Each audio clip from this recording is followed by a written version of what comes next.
اسی ظلم کی وجہ سے اس نے اپنے آپ کو تا حیات فیلڈ مارشل لا بنایا ہے۔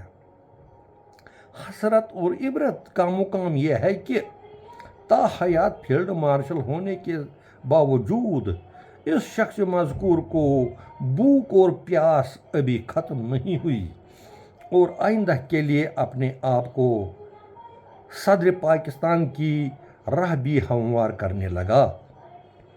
کل ہی وہاں کے ایک ناقابل وزیر داخلہ محسن نقوی نے کہا کہ اب یہ نظام نہیں چلے گا اور موجودہ حکومت پاکستانی عوام کے لیے کچھ نہ کر سکی اور عوام کاکروچ پورا نظام لپیٹنے کے لیے تیاری کر رہا ہے۔ یہاں یہ بات قابل غور ہے، یہ محسن نقوی ایک سرپنچ بننے کے قابل بھی نہیں ہے۔ صرف 3 سالوں میں کیسے ایک ملک کا وزیر داخلہ بن گیا ہے، جبکہ 3 سالوں میں کوئی MLA بھی نہیں بن سکے گا؟ اور کس کے کہنے پر اس شخص کو پاکستان کا نظام کو ناکارہ قرار دیا، جبکہ یہ خود اسی ناکارہ نظام کا وزیر داخلہ ہے؟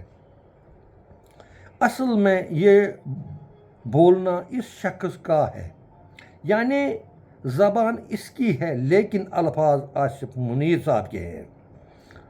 اب آصف منیر کو دراصل فیلڈ مارشل کے ساتھ ساتھ اپنے آپ کو صدر پاکستان بنانا ہے، اس لیے وہ پہلے اس نظام، اس حکومت کو گھر بھیجنا چاہتا ہے اور آئندہ کے لیے اسی محسن نقوی جو اس کا سالہ بھی ہے وزیر اعظم بنا کر خاص من پسند رشتہ داروں لٹیروں کو وزیر بنا کر اپنے صدر بننے کے لیے راہ ہموار کریں، تاکہ بعد میں کوئی رخنہ نہ ڈالے اور وہ ترمیم آسانی سے کر سکے گا، ورنہ اس وقت صدر بننے کے لیے کافی دشواریاں پیدا ہو سکتی ہیں، جو کہ لگ بھگ شروع ہو چکی ہے۔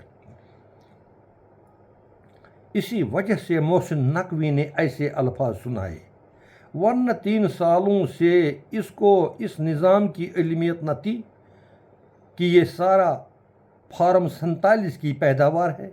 اس کو بولتے ہیں نفس امارہ۔ کس طرح نفس امارہ آصف منیر کو کندھوں پر سوار ہو گیا اور جو چاہتا ہے آصف منیر سے کرواتا ہے۔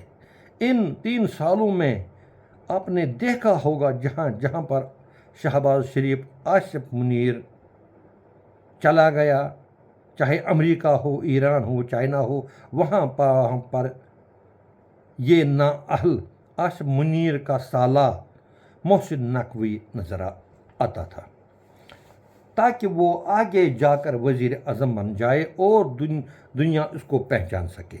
بہرحال اس وقت جو پاکستان کا نظام اور حکومت ہے وہ چند دنوں کی ہی مہمان لگتی ہے۔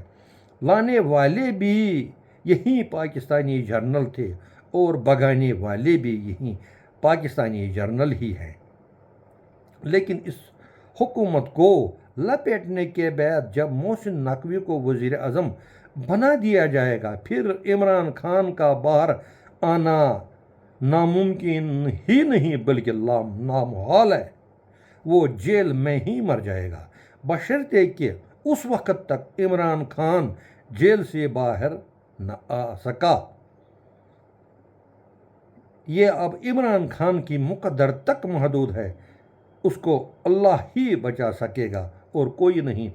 لیکن اتنا ضرور ہے، جس چیز کا آصف منیر دل میں لیے بیٹھے ہیں کہ وہاں پر صوبے اور بنائے جائیں گے تاکہ وزیر اعلیٰ بہت بن جائیں گے، اس بات میں کوئی شک نہیں۔ اس وقت تک وہاں پر 4 صوبے ہیں، وہاں پر 4 گورنر، 4 وزیر اعلیٰ اور اس کے باقی جو لٹیرے ہیں وہ جب اب 10 بن جائیں گے، 10 صوبے بن جائیں یا 15 صوبے بن جائیں گے، تب وہ اتنا پیسہ کہاں سے لائیں گے؟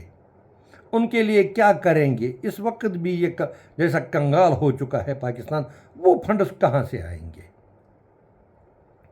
اور دوسری بات یہ ہے کہ میرے خیال میں جو وہاں کی پارٹیاں ہیں وہ اس چیز کی اجازت نہیں دیں گے۔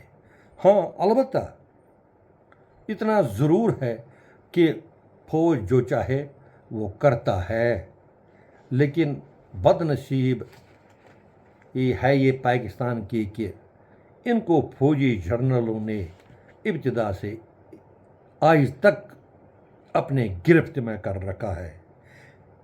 بہرحال رعایا کی نہ جس میں فکر ہو ذل الہی کو، رعایا کی نہ جس میں فکر ہو ذل الہی کو، مٹا دیتی ہے قدرت ہر ایک ایسی بادشاہی کو۔ جو مجرم ہیں وہی انصاف کی کرسیوں پہ بیٹھے ہیں، کہاں جا کر سنائے ہم اپنی بے گناہی کو۔ مشتاق آفتاب کو اجازت دیجیے، خدا حافظ۔